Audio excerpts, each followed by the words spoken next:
आप सभी को सादर अभिवादन है। मेरे YouTube चैनल इतिहास तरंग में आप सभी का हार्दिक स्वागत भी है। आज हम आपके सामने एक नए टॉपिक को लेकर आए हुए हैं। भारतीय क्रांतिकारी आंदोलन के इतिहास में एक बहुत ही पॉपुलर नेम है मैडम भीखाजी कामा। आज के इस लेक्चर वीडियो में हम आपसे मैडम भीखाजी कामा के व्यक्तित्व और भारतीय स्वाधीनता संघर्ष में उनके किए गए योगदान पर ही प्रकाश डालेंगे।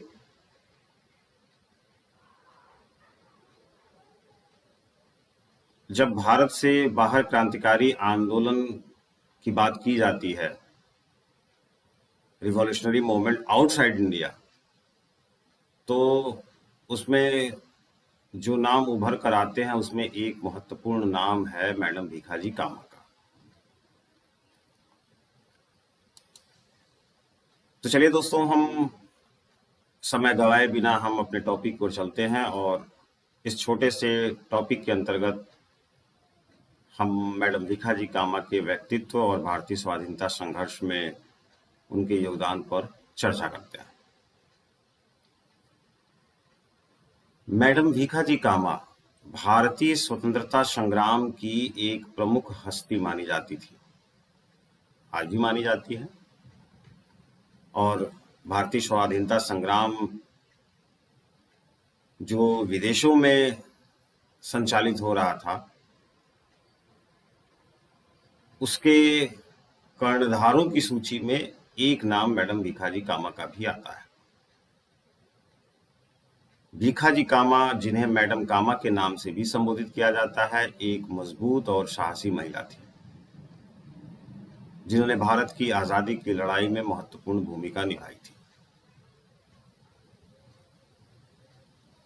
वह पहली भारतीय थी जिन्होंने विदेशी धरती पर गर्व से हमारे देश का झंडा फहराया और दुनिया को आजादी के प्रति हमारा दृढ़ संकल्प दिखाया। और शायद उनके इसी प्रयासों के कारण, शायद उनके इसी कार्य के कारण हम उन्हें भारतीय क्रांति की जननी कहते हैं। इतिहास में उन्हें भारतीय क्रांति की जननी के नाम से संबोधित किया जाता है।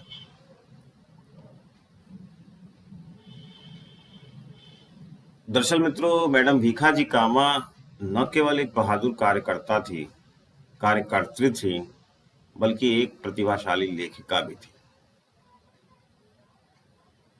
उनकी 2 किताबें बहुत पॉपुलर हैं, जिसमें से एक पुस्तक का नाम है वंदे मातरम और एक पुस्तक का नाम है तलवार। यानी वंदे मातरम और तलवार जैसी प्रभावशाली पुस्तकें लिखने का श्रेय उन्हें दिया जाता है। उसको भारतीय क्रांतिकारियों के साथ उन्होंने साझा किया और इस पुस्तक ने निश्चित रूप से देश की आज़ादी की लड़ाई के उस संघर्ष में हजारों लोगों को स्वतंत्रता आंदोलन में शामिल होने के लिए प्रेरित किया। एक तरह से हमारे राष्ट्र के प्रति उनका समर्पण और योगदान निश्चित रूप से अतुलनीय था, अमूल्य था।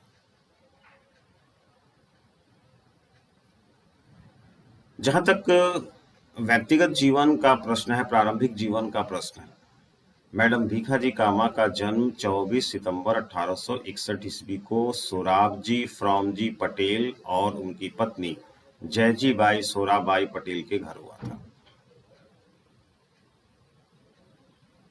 इनके पिताजी पेशे से एक व्यापारी थे। हालांकि पारसी समुदाय के एक प्रभावशाली सदस्य होने के साथ साथ उन्होंने कानून का प्रशिक्षण भी लिया था। वह अलेक्जेंड्रा गर्ल्स इंग्लिश इंस्टीट्यूशन में पढ़ती थी और कथित तौर पर एक मेहनती छात्रा के रूप में प्रारंभिक चरण से ही वो ख्याति प्राप्त थी।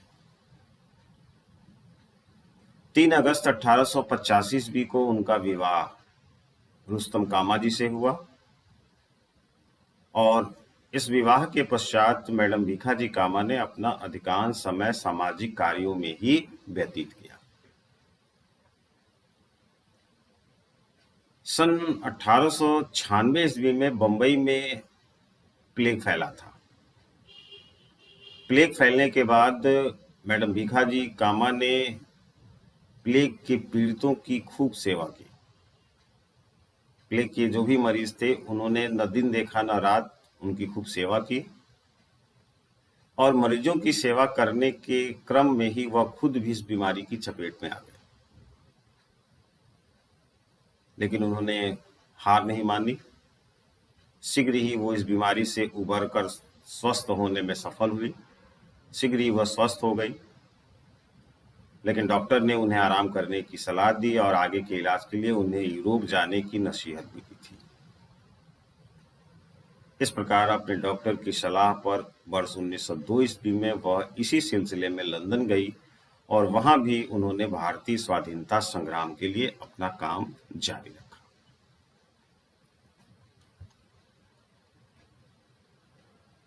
कैसे भारतीय स्वाधीनता संग्राम में उनका योगदान रहा, थोड़ा इस पर भी हम प्रकाश डालने का प्रयास करते हैं। अपनी लंदन यात्रा के दौरान भीखाजी कामा की मुलाकात भारत के बहुत पॉपुलर राष्ट्रवादी श्यामजी कृष्ण वर्मा से हुई। एक्चुअल में लंदन में उस समय श्यामजी कृष्ण वर्मा अपने हाइड पार्क में दिए गए भाषणों के लिए जाने जाते थे। बहुत उत्तेजित भाषण था हाइड पार्क में उनके द्वारा दिया गया भाषण। मैडम भीखाजी कामा ने भी श्यामजी कृष्ण वर्मा के बारे में बहुत कुछ सुना था और इत्तेफाक से मुलाकात करने का अवसर भी उन्हें मिल गया। इसी दौरान लंदन में उनकी मुलाकात दादा भाई नौरोजी के निजी सचिव से भी हुई। लंदन के बाद जब मैडम भीखाजी कामा पेरिस चली गई तो पेरिस में उन्होंने पेरिस इंडियन सोसाइटी की स्थापना की।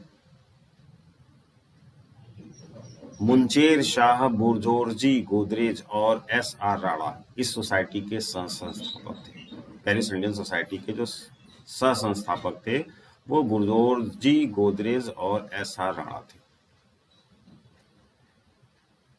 निर्वासन के दौरान स्वतंत्रता के लिए लड़ रहे जो भी प्रवासी भारतीय वहां रहते थे, उन सभी प्रवासी भारतीयों के साथ मैडम भीखाजी कामा ने हाथ मिलाया और उनके मध्य स्वतंत्रता आंदोलन के लिए जो कुछ भी उन्होंने साहित्य लिखा था उसको उनके साथ वितरित किया, उनके साथ शेयर किया।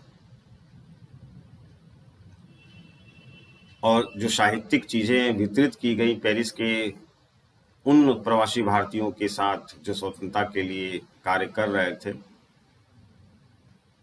उनमें वंदे मातरम की प्रतियां भी शामिल थी। वंदे मातरम जो उनकी प्रमुख पुस्तक थी उसकी प्रतियां भी शामिल थी। दरअसल इस वंदे मातरम नाम की पुस्तक को भारत में ब्रिटिश सरकार द्वारा प्रतिबंधित कर दिया गया था।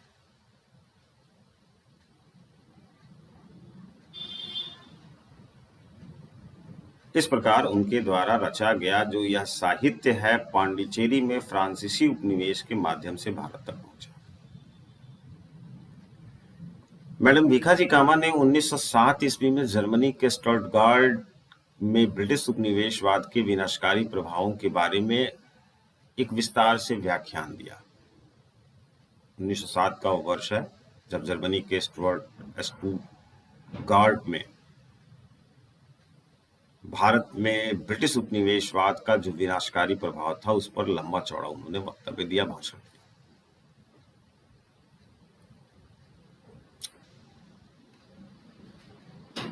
उन्होंने अपने भाषणों में, संबोधनों में कहा कि ब्रिटिश उपनिवेशवाद का जो विनाशकारी प्रभाव है उस प्रभाव से लगातार भारत में अकाल बढ़ रहे हैं, अकालों की संख्या बढ़ रही है। भारी कर जिस तरीके से जनता पर, भारतीय जनता पर लगा हुआ है, इसकी तीखी आलोचना की उन्होंने। और उन्होंने बताया कि इस बढ़ते हुए अकाल और लगातार भारी कर के कारण भारतीय अर्थव्यवस्था पूरी तरह से विनष्ट हो रही है, पूरी तरह से तहस-नहस हो रही है। अपने उस संबोधन में मैडम भीखाजी कामा ने कहा कि भारत में ब्रिटिश शासन जारी रखना मानवता के लिए एक तरह से कलंक है।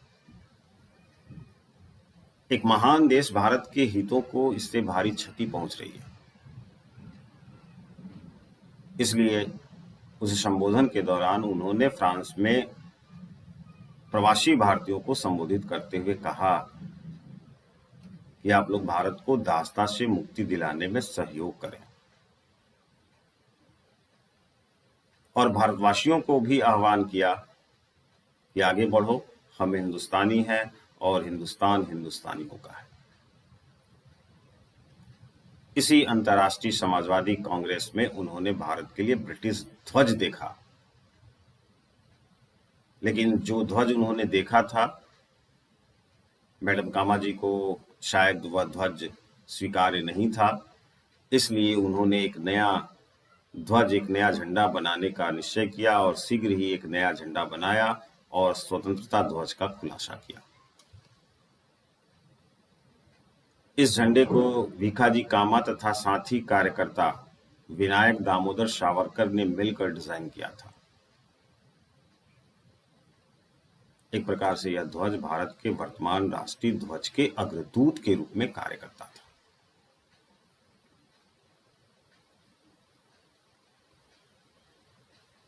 एक और महत्वपूर्ण बात है, 1909 में जब कर्नल वायली की हत्या हुई और उस हत्या के बाद लंदन में अधिकारियों ने वहां रहने वाले भारतीय राष्ट्रवादियों पर जब दमनात्मक कार्रवाइयां शुरू की,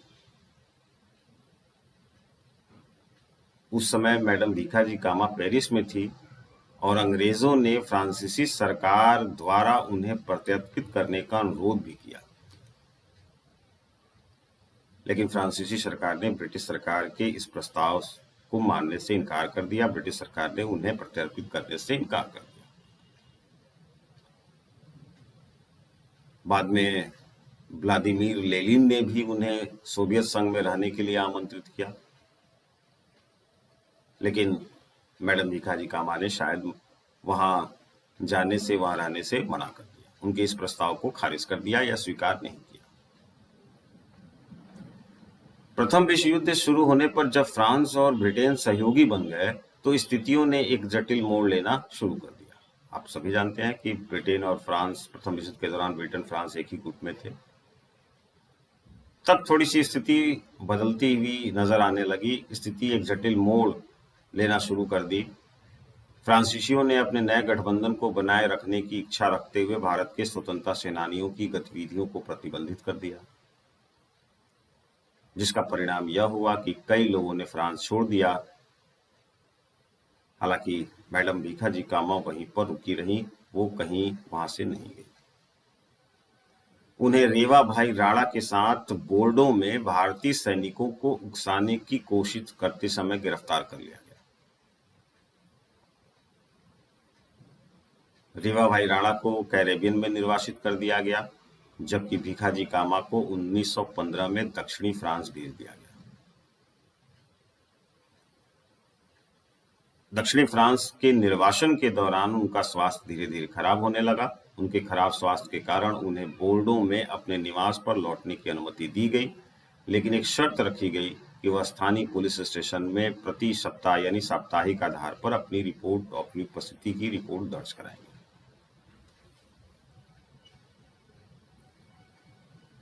तब से आप कह सकते हैं कि मैडम भीखाजी कामा का जो यूरोप में निर्वासन था वो 1935 तक जारी रहा। इस दौरान उन्हें एक स्ट्रोक के कारण लकवा मार गया, जिसके कारण उन्होंने ब्रिटिश सरकार से घर लौटने की अनुमति देने की याचिका दायर की। अंग्रेज इस शर्त पर सहमत हुए कि उन्होंने स्वतंत्रता संबंधी कोई भी गतिविधि नहीं करने का वादा किया। पहले अंग्रेजों ने इनसे यह वचन लिया कि भाई आप किसी प्रकार के भारत के स्वतंत्रता संबंधी गतिविधियों में शामिल नहीं होंगी, और जब यह शर्त मैडम कामा ने स्वीकार कर लिया तब उन्हें भारत लौटने की, घर लौटने की अनुमति दी गई। मैडम भीखाजी कामा नवंबर 1935 ईस्वी में सर काउजी जहांगीर के साथ बंबई पहुंची, जिन्होंने उनकी ओर से याचिका दायर की थी। ये वही व्यक्ति थे, सर काउजी जहांगीर, जिन्होंने लंदन में यह याचिका दायर की थी। इस प्रकार वो भारत आई।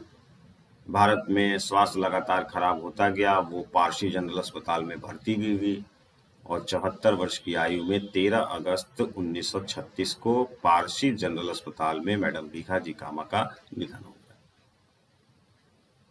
चिर निद्रा में सोने से पहले उनके मुख से जो अंतिम शब्द निकले थे, वो अंतिम शब्द थे वंदे मातरम। स्पष्ट है कि मैडम भीखाजी कामा ने अपना पूरा जीवन भारत को स्वाधीनता दिलाने के लिए प्रयास में लगा दिया। मैडम भीखाजी कामा को भारतीय राष्ट्रीय ध्वज फहराने वाली पहली भारतीय होने का गौरव भी प्राप्त है।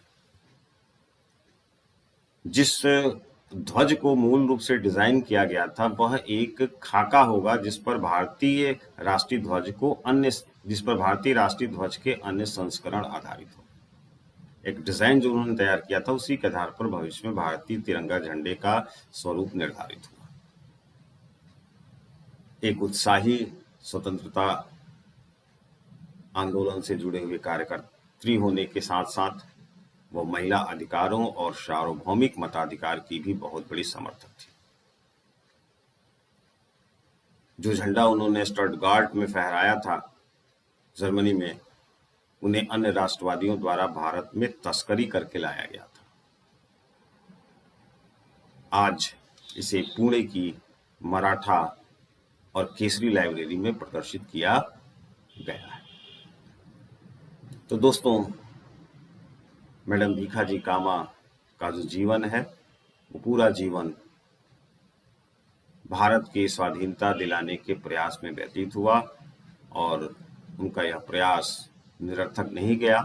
उनके इन प्रयासों के से प्रेरणा प्राप्त करके तमाम क्रांतिकारियों ने भारत को आज़ाद कराने के लिए न केवल बीड़ा उठाया बल्कि इस प्रयास में अपनी शहादत भी देने से नहीं हिचके।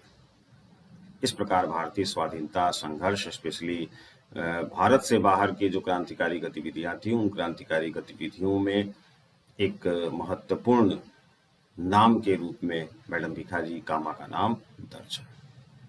तो दोस्तों, आज के लिए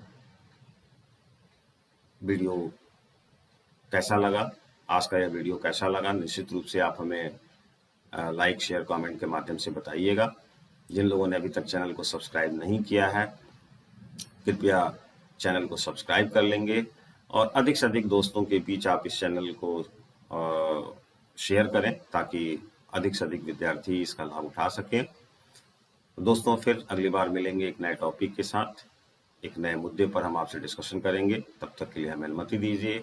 सदा मस्त रहिए, खुश रहिए। Thank you very much all of you. Thank you very